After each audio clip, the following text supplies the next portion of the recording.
Welcome back. This is episode 7 of the On-Site podcast. So glad to dive into this one today. Yeah, so as you know, our author is now 6 weeks into his Pensacola stay. Right. And he's been living with his colleagues, Mickey and Sarah, for about 3 weeks now. Exactly. He's totally settling in, getting his morning routines down.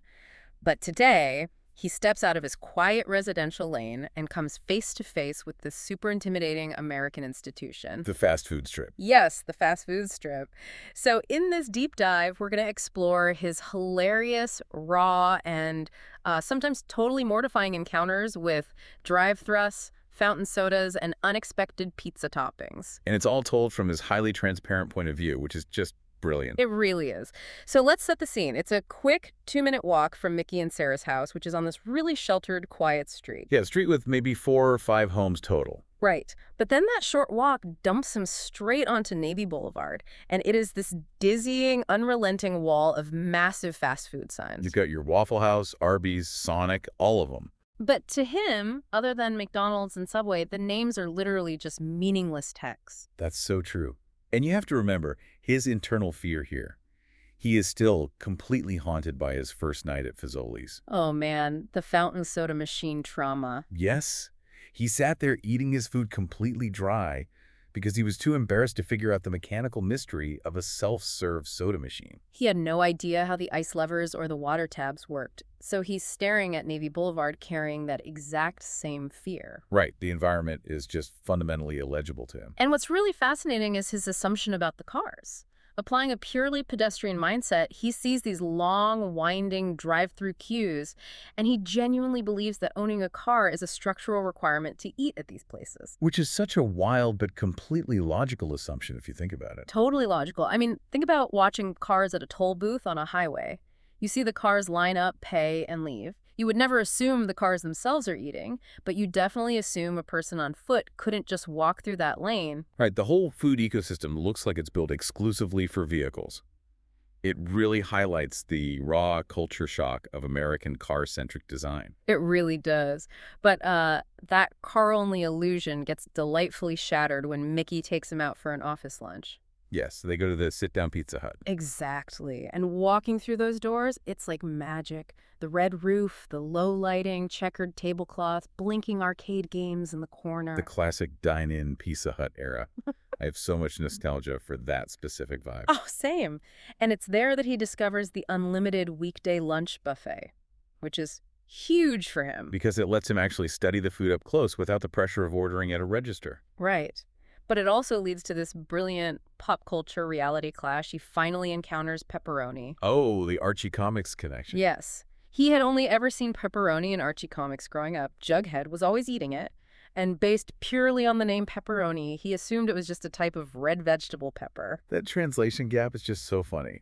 Pop culture gave him the name, but completely obscured the reality. So he meets the mythical pepperoni in person on the buffet line and realizes, wait, this is a cured meat. Which is a sweet irony, because he's a strict vegetarian, he finally meets his childhood comic book food, and he still can't eat it.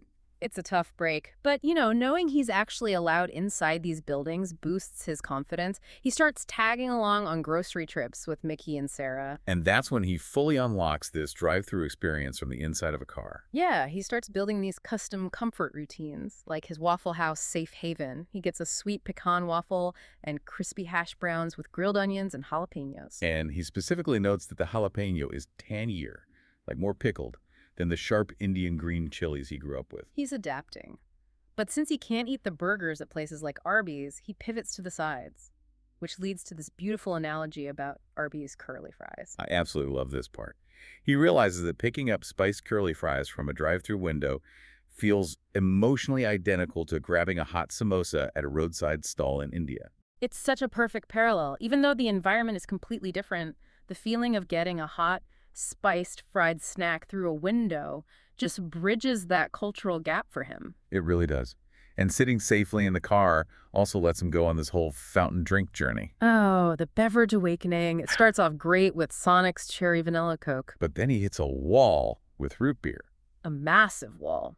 To him, the wintergreen in root beer tastes exactly like Iodex pain relief ointment. Which makes total sense because in many parts of the world, Wintergreen is strictly medicinal. You rub it on sore muscles, you don't drink it. Exactly. His brain is basically screaming that he's drinking carbonated muscle rub. So he quickly pivots away from that. Yeah, and that leads to his electric discovery of Dr. Pepper.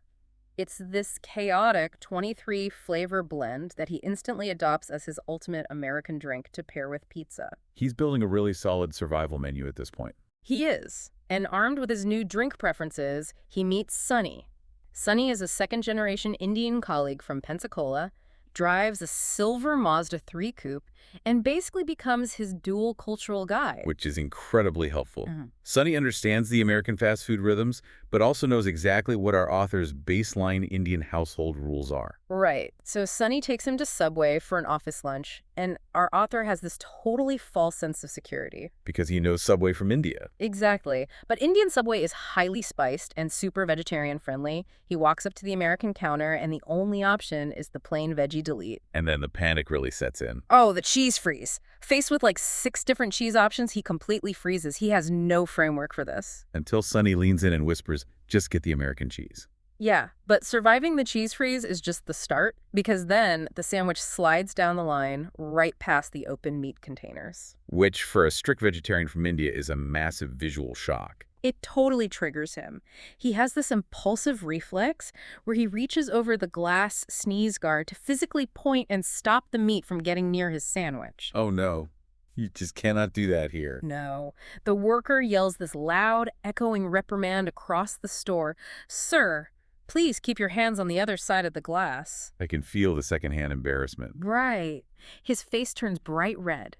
He is absolutely mortified. I mean, think about being in a new country, thinking you're just ordering lunch and getting publicly yelled at. It's brutal, but it also shows this huge cultural divide. The American system uses these rigid glass barriers for corporate hygiene, but Indian street food culture is all about close barrier-free proximity to the vendor. Exactly. That one mistake reveals just how far from home he truly is. But he's not the only one tripping over these cultural wires, right? Oh, definitely not. Because a few weeks later, Sandeep visits from Mumbai. Right. Sandeep is also a strict vegetarian, and he is just exhausted by all the cold sandwiches. He wants something warm and spicy, like a curry. So Sunny takes them all to Waffle House. And Sandeep sees the chili on the menu. Visually, it looks exactly like rajma, which is an Indian kidney bean curry. Yes. So Sandeep eagerly orders a big bowl of it, and Sunny is just sitting there hiding this naughty smirk behind his coffee mug. Sonny knows exactly what's about to happen. He does. So the author asks Sunny, "What's so funny?" And Sunny just casually drops a bomb. He says, "Sandeep's chili is made of beef." Oh my gosh. For a strict Indian vegetarian, that is a nightmare. Complete nightmare. Sandeep has this wide-eyed panic. He's frantically gulping water, trying to cleanse his mouth. It is chaos. And how does our author react to this? Well, he feels terrible for Sandeep, obviously, but he admits to feeling this deep, secret comfort. Really? Yeah, because it is secretly comforting to watch someone else be the clueless foreigner making a mortifying mistake for once. That is so relatable. Shared struggles make the whole process feel so much less isolating. They really do. So wrapping this up, navigating that fast food strip was just a steep, steep learning curve.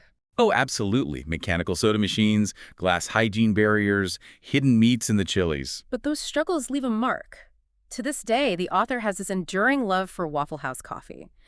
Walking into one still washes him in nostalgia for those confusing, formative days in Pensacola. It's funny how that works. It is, which leaves you with a thought-provoking question to ponder today. Why is it that our most embarrassing, palm-sweating cultural blunders are almost always the exact moments that eventually become our most treasured memories of a new place? That is such a great question, Levon. It really is. Thanks for joining us for this deep dive. We'll see you next time.